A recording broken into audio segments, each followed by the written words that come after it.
এখন প্রশ্ন হচ্ছে যে কিভাবে আমরা এই ধরনের আয়নিক ইকুয়েশনকে ব্যালেন্স করব।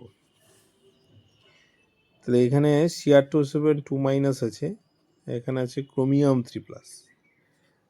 তো সবার আগে আমাকে দেখতে হবে যেটা কি মিডিয়াম, নিশ্চয়ই মিডিয়ামটা বলে দেবে, অ্যাসিড মিডিয়াম কি বেসিক মিডিয়াম, বেশ। তার আগে এখানে আছে দুটো ক্রোমিয়াম, এখানে আছে একটা ক্রোমিয়াম, তাহলে এটাকে আগে 2 ক্রোমিয়াম লিখি। এবার দেখো এখানে অক্সিজেন বেশি আছে, 7খানা অক্সিজেন আছে, তাহলে যেদিকে অক্সিজেন বেশি থাকবে ঠিক তার উল্টো দিকে ততগুলো আমরা ওয়াটার মলিকিউল, জলের অণু অ্যাড করব। তাহলে এখানে 7টা আছে, এখানে 7টা অ্যাড করলাম। এবার এখানে লক্ষ্য করো যে 14টা হাইড্রোজেন বেড়ে গেছে, তাই না? 7 দুগুণে 14। তাহলে এখানে কি করতে হবে, 14H+ কে অ্যাড করতে হবে। ঠিক আছে, তাহলে আমি লেফট সাইডে কি করলাম, 14টা H+ অ্যাড করলাম। এবার দেখো এইদিকে টোটাল চার্জটা কিন্তু ব্যালেন্স করতে, তাহলে এখানে 2- আছে, এখানে 14+ আছে, তাহলে +14 থেকে যদি -2 বাদ দিই, মানে যোগ করি আর কি, তাহলে টোটাল 14 আর -2 কত হচ্ছে, +12 পড়ে থাকছে। আর এই সাইডে দেখো 2 × 3 মানে +6, তাহলে এই সাইডে +6 এবং এই সাইডে +12। এবার আমাকে ইলেকট্রন অ্যাড করে ব্যালেন্সিংটা কমপ্লিট করতে হবে। তাহলে 12টা যদি পজিটিভ চার্জ হয়, তাহলে নিশ্চয়ই বুঝতে পারছো তার সঙ্গে 6টা ইলেকট্রন যদি আমরা যোগ করি, কারণ ইলেকট্রনের চার্জ নেগেটিভ, তাহলে 12 থেকে 6 বাদ দিলে কত হবে, 6 হয়ে যাবে, +6। তাহলে এইদিকেও +6, এদিকেও +6। তাহলে আমাদের কমপ্লিট ব্যালেন্স রিয়াকশনটা তাহলে কেমন হলো,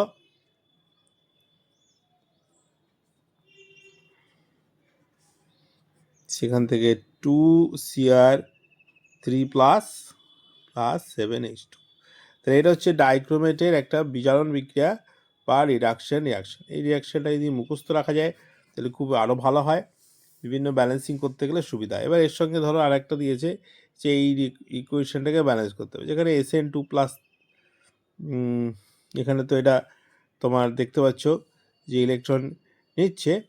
আর একটা রিয়াকশন দেখলাম যেখানে ধরো ইলেকট্রন লস করছে, Sn থেকে ধরো Sn2+ হচ্ছে, এরকম হতে পারে, 2 ইলেকট্রন দিয়েছে, তাহলে এটাকে ব্যালেন্স করতে হবে। তাহলে এখানে 6টা ইলেকট্রন হয়েছে, এখানে 2টো হয়েছে, তাহলে এটাকে আমরা সেভাবে ব্যালেন্সিং করতে পারি। সাধারণত খুব কমন যেটা দেয় সেটা হচ্ছে এইটা দেয়, I-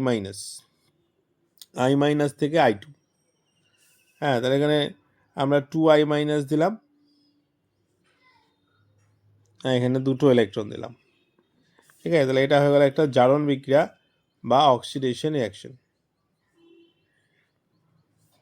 তাহলে এই দুটোকে এবার আমরা এটাকে নাম দিলাম 1 নম্বর, এটাকে নাম দিলাম 2 নম্বর। তাহলে এখানে দেখো 2টো ইলেকট্রন হয়েছে, এখানে 6টা ইলেকট্রন আছে, তাহলে এই যে সমীকরণটা আছে, ইকুয়েশনটা আছে, এটাকে 3 দিয়ে মাল্টিপ্লাই করে এর সঙ্গে যোগ করে দিতে হবে। তাহলে Cr2O7 2- 14H+, 6 electron, 2Cr3+ + 7H2, আর নিচে আমরা 6I-, সেখান থেকে 3I2 আর 6 ইলেকট্রন। যেহেতু এটাকে 3 দিয়ে কেন এটা গুণ করলাম, কারণ আমাকে ইলেকট্রনটা এই ইকুয়েশনে ইলেকট্রন হয়েছে, এই ইকুয়েশনে ইলেকট্রন এক হতে হবে, ইলেকট্রনটা কেটে গেল, তাহলে আমি কমপ্লিট একটা ব্যালেন্স রিয়াকশন পেয়ে গেলাম। 6I- + 14H+, 3I2, 2Cr3+ + 7H2। তাহলে এই হচ্ছে কমপ্লিট একটা ব্যালেন্স রিয়াকশন। তাহলে এইভাবে আয়নিক ইকুয়েশনকে ব্যালেন্স করতে হয়। তোমাকে এটা এরকম দিয়ে দেবে, Cr2O7 2- প্লাস এখানে 6গুলো দেবে না, I- + H+ দিয়ে এখানে বলবে I2 হচ্ছে, এখানে ক্রোমিয়াম 3+ আর H2, এটাকে আয়নিক পদ্ধতিতে ব্যালেন্সিং করো, এইভাবে করতে হবে। ঠিক আছে, তাহলে এই রিয়াকশনটা যদি আমরা মনে রাখতে পারি তাহলে খুব সুবিধা হয়।